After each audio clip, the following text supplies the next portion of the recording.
At the World Economic Forum in New York City, Microsoft Chairman Bill Gates called for an increase in government and corporate funding for global health programs.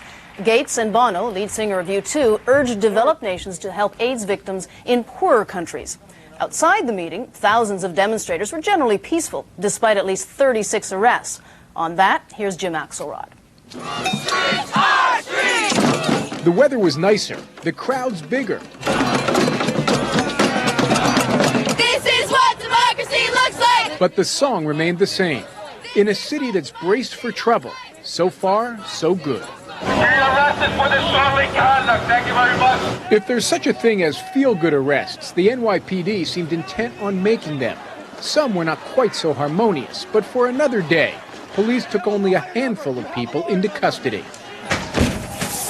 So worries about repeats from the streets of Seattle are getting pushed further down the list of problems here. Maybe it's the heavy police presence.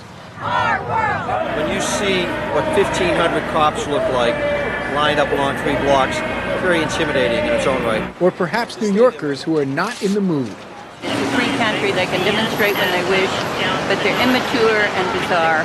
Of course, in addition to the tactics of the police and the mood of the people, there's another basic reason why everything's been relatively calm so far. The great majority of the demonstrators are more about message than mayhem. Take this afternoon's march down a canyon of corporate headquarters on Park Avenue. Several thousand strong. Hey, Bush, we know you! Large and loud, but lawful and orderly. There is no secret cabal of violent thugs in this movement. It's not over, but so far there's been little reason to argue. Of course, as often happens in life, no good deed goes unpunished. There was a headline in a local tabloid today or yesterday that referred to us as wimps. Evidently, because we hadn't done anything violent, it's almost as though on some level we're damned if we do and we're damned if we don't. Perhaps, but if most New Yorkers had to pick one, the latter would do just fine. Jim Axelrod, CBS News, New York.